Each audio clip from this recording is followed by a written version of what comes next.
Hey there, we are live again. It's Justin Fox, founder and CEO of Backers. You can check us out at backers.ca. We're Canada's essentially crypto launchpad where we facilitate entrepreneurs, visionaries, startups, just like you, potentially being able to mint, create essentially their own crypto or crypto stock, crypto token, cryptocurrency, whatever you want to call it, mint that token and then sell it to investors. So basically raising capital through the sale of a crypto. That is what the Backers platform is. So if you're interested in raising capital and selling and creating and minting your own crypto and selling it to investors, retail investors, and raising funds, getting funding for your business, Backers is where it's at. Today, we're talking a little bit about, again, this is a series we're creating called Crypto Explained. So yesterday I talked a little bit about the IBO, the initial backers offering, which is essentially the path or the model that we use, similar to an ICO or an IPO, so initial coin offering or initial public offering. We basically allow people to mint their tokens and sell them as an initial backers offering to retail investors. But today we're talking a little bit about NFTs. NFTs are essentially a non-fungible token for those that are not familiar with what an NFT is. So what I've pulled up here is a little bit of a definition from Wikipedia. Essentially, a non-fungible token is essentially that is non-fungible. So it is not interchangeable with other tokens. So that is basically when people confuse, say, cryptocurrency or crypto stock or a crypto token with an NFT, the confusion lies in the interoperability or the transferability of the two. And essentially, a fungible token would be something that is interchangeable. So example of fungible is if somebody gives me a loonie and I'm to owe them that loonie back, they don't care if they get that exact same loonie or if they get another loonie, because a loonie is a loonie regardless if you're looking at it from a $1 piece of change, right? So a loonie is a loonie. If you're looking at the concept of fungible, so a loonie or money or a dollar bill is fungible.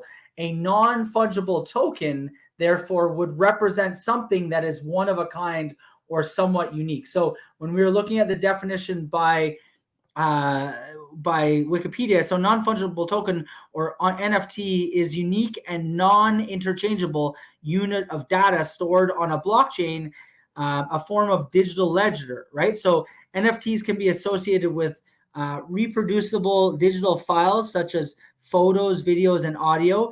NFTs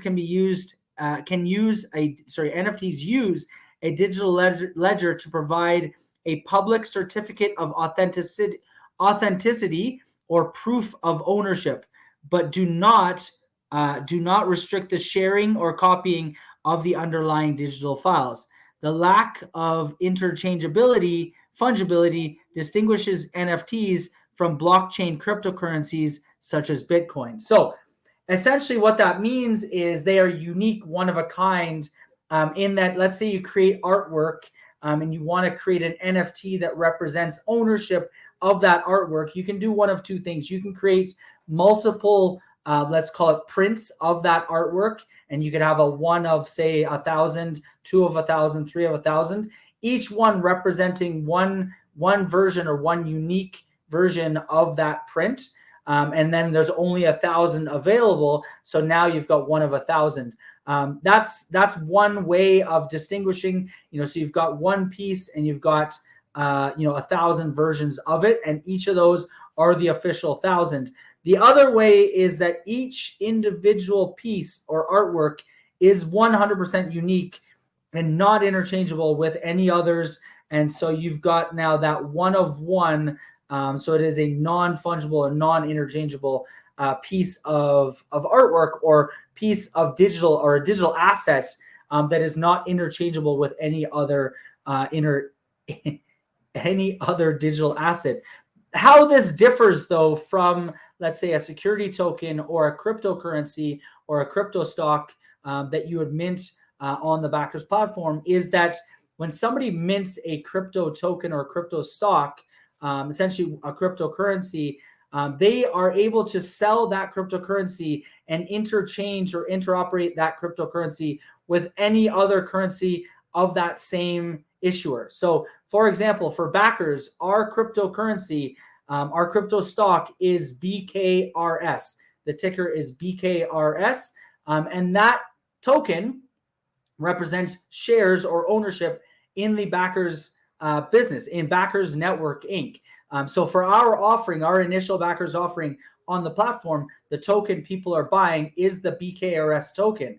The difference between the BKRS token and an NFT is that aside from the fungibility aspect, the interoperability or the interchangeability between the two tokens, in this case of NFTs, they're one of a kind or unique, versus the security token or the BKRS token, there are many and they're all interchangeable. You don't care if you have BKRS number 1057 or BKRS number 1,000,057. They actually aren't even distinguishable with a unique number on them. They're all interchangeable. Whereas with NFTs, they are non-fungible, so they are not interchangeable. They are unique.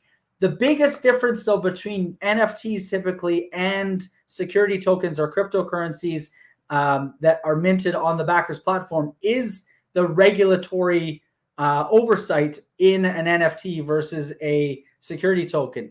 Typically, NFTs are not regulated. They typically represent ownership in a collectible, some sort of artwork, maybe music, so they can be, a digital representation via a JPEG or photo or an image. Obviously video, you've got audio. So that's one, they can represent any type of file, a PDF, whatever that file is.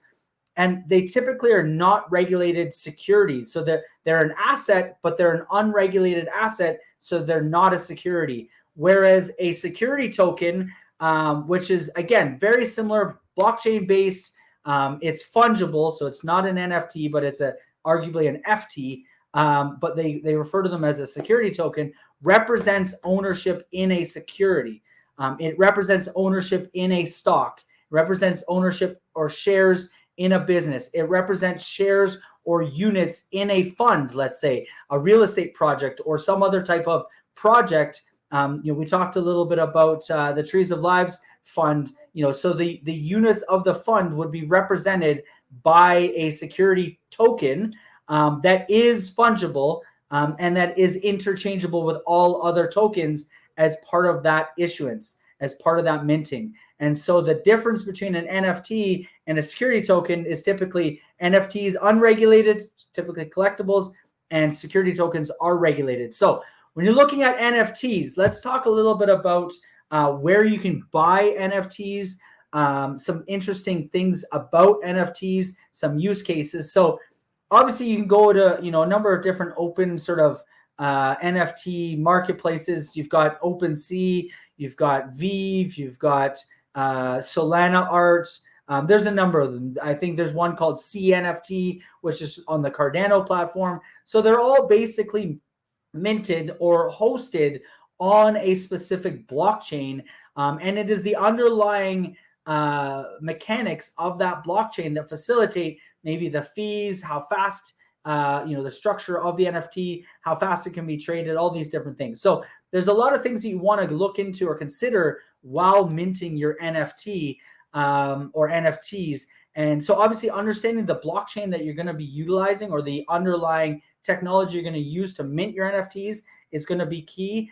Then you also want to look at the fees and costs and structure. Do you own the code? Do you own the meta tags, all of that on the actual NFT? You want to take a lot of that into consideration as you're building out your NFT collection. If you're looking to sell, say, artwork or raise capital as an artist, NFTs are a great path in order to do so, because your artwork, your whatever it is, your creation is not regarded by regulators as a security. And so you can use an unregulated platform and you can mint your own NFT and sell that and actually generate funds or revenue, a revenue stream by selling those NFTs.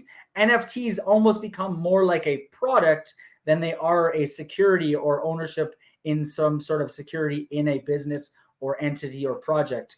So that's really where NFTs can be really useful, is if you're looking to sell unregulated, non-fungible type of a asset. So something that is rare or unique and that is not a security. And so tomorrow we're going to talk a little bit about what constitutes a security. And there's a lot of different things that are up there right now or out there right now. Obviously, the Howey test was something that was used for many, many years. But if you look at XRP and some of the things that they're going through with the SEC, and you look at the OSC here in Ontario, some of the rules that they're considering, the Howey test may or may not shift.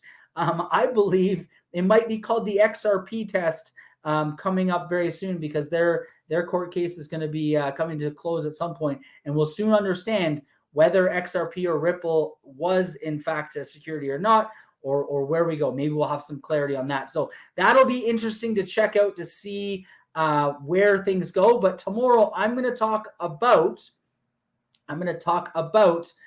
regulations and where we're going with regulations and in the crypto space, and how you can understand the regulations of what actually is a security and how crypto plays into the securities market. So stay tuned. I appreciate you checking us out. If you are an entrepreneur, a visionary, a business owner looking to raise funds or get funding for your business, be sure to check us out. Come to backers.ca. You can mint your own crypto, and then you can sell that crypto into the retail investor space, and you can get investors in your business through the sale of your own very own crypto. And Backers, our very own crypto, is the BKRS token. So be sure to check that out. Grab yourself a few as well. You can invest in Backers and basically own a piece of our business. So anyways, appreciate you guys. Talk to you guys soon. I'll see you guys again tomorrow.